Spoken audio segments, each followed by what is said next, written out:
Bien, ahora vamos a comenzar con este tema que es movimiento de proyectiles o tiro parabólico, que pues bueno, en realidad esto lo más general es hablar de movimiento en dos dimensiones.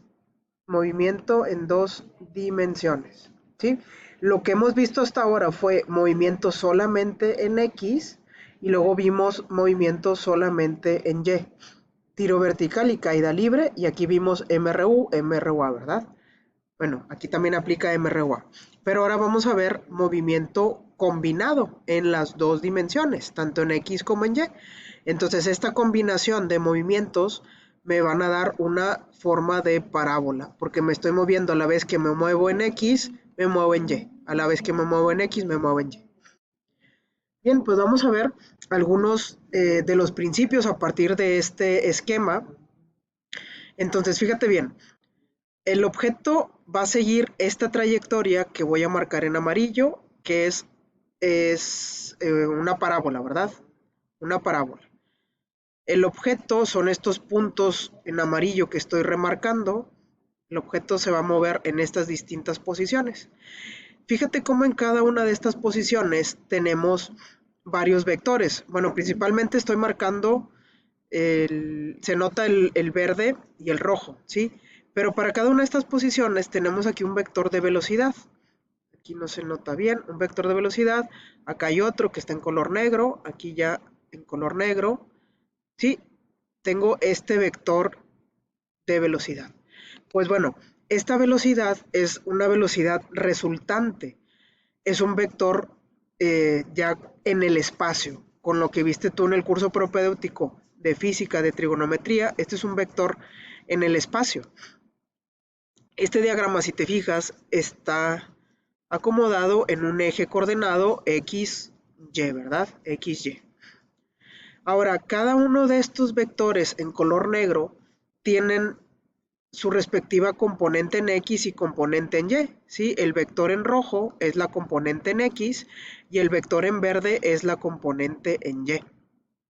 Entonces, con la teoría de vectores, tú sabrás que la suma del vector verde y el vector rojo me da como resultado el vector de aquí negro. Por eso se llama este vector resultante.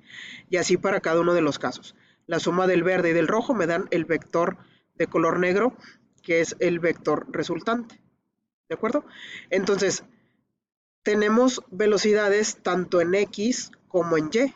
Velocidades en X y en Y, y además tenemos la velocidad resultante.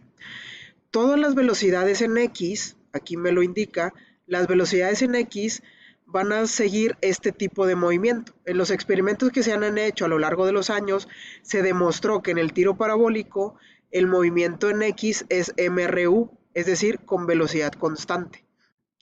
Y el movimiento vertical, el de los vectores verdes, es MRUA, el que vimos justamente para tiro libre y caída vertical. Por eso estudiamos primero esos temas antes de ver tiro parabólico.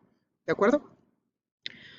Entonces, adelantándome un poquito las fórmulas, quiere decir que lo que voy a trabajar con Y, todo lo que voy a trabajar movimiento vertical en Y, va a ser con las fórmulas de MRUA, y el movimiento horizontal en X va a ser con las fórmulas de MRU, la fórmula esta sencillita. Fíjate que a estas fórmulas lo que le estoy agregando es la Y, velocidad final en Y, velocidad inicial en Y.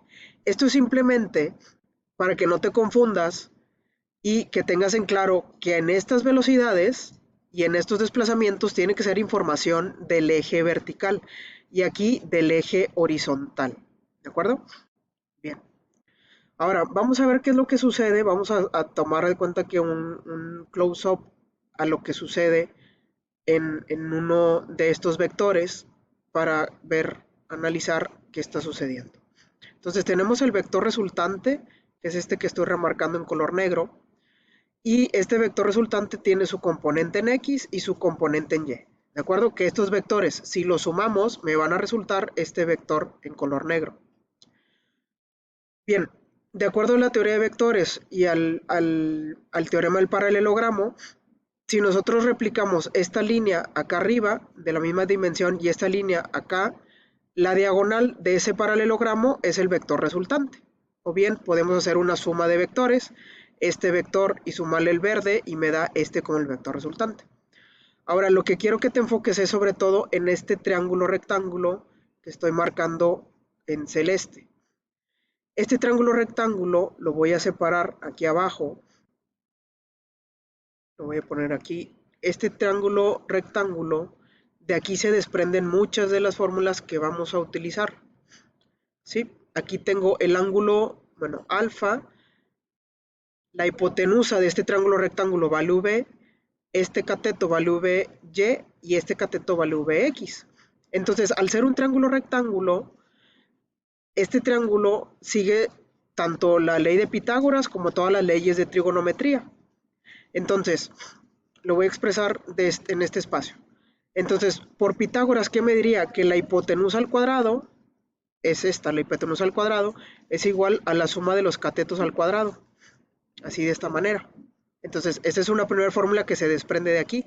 Y se pueden desprender otras más fórmulas. Por ejemplo, yo puedo definir la tangente de este ángulo. Tú recordarás que la tangente de un ángulo es cateto opuesto entre cateto adyacente.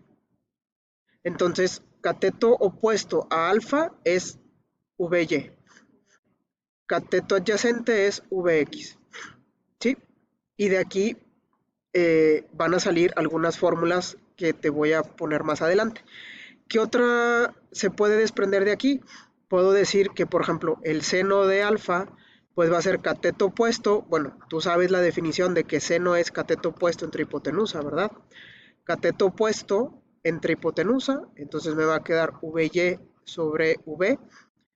Y coseno, tú sabes que es cateto adyacente entre hipotenusa, y entonces de aquí cateto opuesto es Vx y la hipotenusa es V. A partir de esto se desprenden algunas de las fórmulas que vamos a utilizar. Por ejemplo, si nos preguntan la velocidad resultante, pues esta fórmula le quito el cuadrado y puedo sacar la velocidad resultante en cualquiera de los puntos. ¿A qué se refiere con la velocidad resultante? A que yo obtenga cuánto vale ese vector de color negro. Luego, la tangente de un ángulo. A veces me van a preguntar la dirección de esta velocidad. Bueno, la dirección de esta velocidad voy a utilizar tangente inversa, es decir, voy a despejar este ángulo. Y estas de aquí nos van a servir para encontrar las componentes. Por ejemplo, si yo quiero encontrar cuánto vale la componente en Y, pues voy a multiplicar la velocidad, la paso para acá, la velocidad por el seno del ángulo que me den. Y si yo quiero encontrar la componente en X, voy a multiplicar la velocidad por el coseno del ángulo que me den, sabiendo que esta velocidad es la velocidad resultante. ¿De acuerdo? Bien. Ahora, observa estas fórmulas. Bueno, ya habíamos visto esta parte. Ahora, chécate lo de aquí.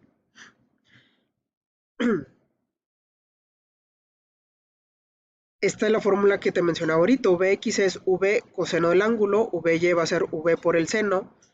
Esta es la velocidad resultante, que es V más menos y la raíz cuadrada de esto. El ángulo, esta es la dirección, así no lo van a preguntar los problemas. La dirección de la velocidad, la dirección de cualquier vector se da mediante el ángulo. ¿Qué es lo que hice? Nada más la tangente que había aquí la pasé como tangente inversa. ¿Ok? Algo bien común es que, por ejemplo, en un problema, veamos este de aquí, chécate, ¿cómo nos dan los datos? Es un balón de americano que es lanzado y nos dicen que se lanza a una velocidad de 30 y a un ángulo de 48, ¿ok? Entonces, ojo aquí, esta velocidad de 30, esta velocidad de 30 metros sobre segundo no se sustituye aquí, ni aquí, ni aquí, ni acá, ¿ok? No se sustituye porque esta velocidad que me dan es una velocidad resultante. Siempre que acompañen la información de una velocidad con un ángulo, significa que es la velocidad resultante, es la velocidad de estos vectores de color negro. ¿Sí? Yo lo que necesito para sustituir aquí es la componente de la velocidad en Y y la componente de la velocidad en X. ¿De acuerdo? Entonces no puedo sustituir este 30 aquí en la fórmula. ¿Qué es lo que tengo que hacer? Descomponer la velocidad. ¿Cómo la voy a descomponer? Con estas fórmulas La componente en X pues va a ser 30 por el coseno de 40. Eso es lo que puedo sustituir aquí. Y luego la componente en Y va a ser 30 por el seno de 48. Este valor que me dé, lo que me dé aquí en el resultado, lo voy a sustituir según sea el caso, si es la velocidad inicial o la final. ¿De acuerdo? Eso es bien importante. ¿De dónde viene esto? Pues otra vez reforzando. Es el triángulo rectángulo. Yo tengo este ángulo que es el de 48, que me da el problema. La hipotenusa es la que vale 30, el ángulo vale 48. Pero esta componente no vale 30, vale 30 coseno de 48. Y esta componente en Y vale 30 seno de 48, ¿ok? Que es diferente de 30.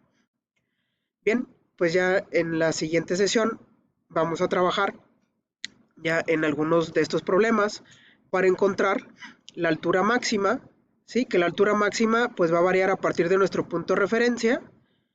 El alcance horizontal, el alcance horizontal se refiere a lo que recorre al desplazamiento en X y a veces nos van a preguntar el tiempo. Aquí respecto al tiempo, recuerda lo que vimos en tiro libre y caída, tiro vertical y caída libre, que el tiempo que se tarda en subir es el tiempo que se tarda en bajar, pero siempre y cuando sea la misma referencia, ¿sí? O sea, aquí sí se cumple que el tiempo de aquí a acá es el mismo tiempo de aquí a acá, pero ya el tiempo de lo que sucede acá abajo ya es otra historia, ¿sí? Ese es otro tiempo por separado. Pero bien, eso ya lo veremos en la siguiente sesión.